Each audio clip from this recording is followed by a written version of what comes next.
with Christian, one of the makers of Hitman, to talk about the game. First question, you as a developer, what was your biggest target in making this game? I think our biggest ambition in making the new Hitman game was to bring Hitman back to its core DNA, to create a pure Hitman sandbox where you have complete freedom of approach to do what you want to do as a player. Yeah. So basically we will not dictate anything. We'll say there's a target in there, maybe there are 2 targets, and then it's up to you to go around on the level and figure out how to take them out on your terms. It's all free. Absolutely. I like that. You've got the options. And talking about the older Hitmans, the last one, I mean, Hitman is known for its open worlds, but the last one, you had to play in a more fragmented world. How is that now? Well, as I said, we really wanted to try to embrace way bigger levels. Yeah. And then instead of having checkpoints, we now have a save game system, so you can save the game and fool around, and if things don't happen as you want them to do, you can go back and load the game instead.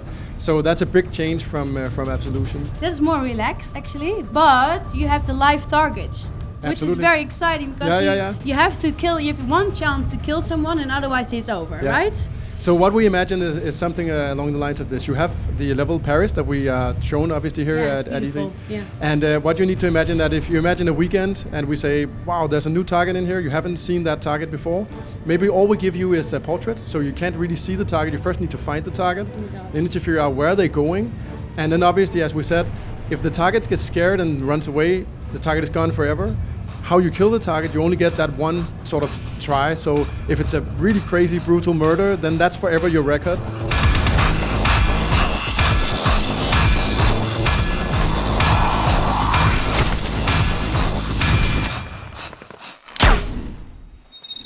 And you as a developer, what is the part of this new Hitman where you are most excited about?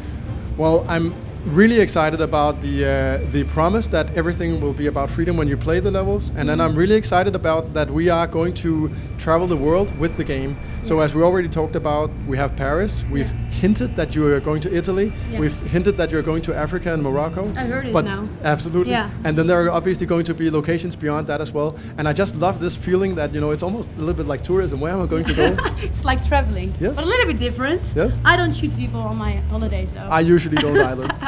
Okay, it was announced that the game is going to be episodic. What does it really entail? Well, what we announced is that the game will be a sort of a live and ever-expanding world. And what we mean by that is that locations will appear over time. So obviously there will be some locations when we start the game, and then new locations will appear. And in a sense, you could say that the story in that case will feel a little bit episodic, because as new locations appear, then also new chapters in the story will appear until it reaches its conclusion. Okay, so the story is still a very important role in this game. Well, I think it's interesting to follow.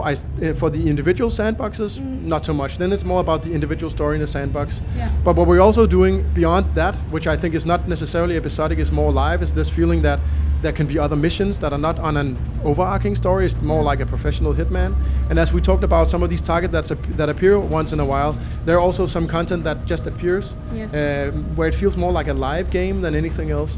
It's very big. Yes. I'm excited about it. Thank you so much for making time. Thank you too. Thank you.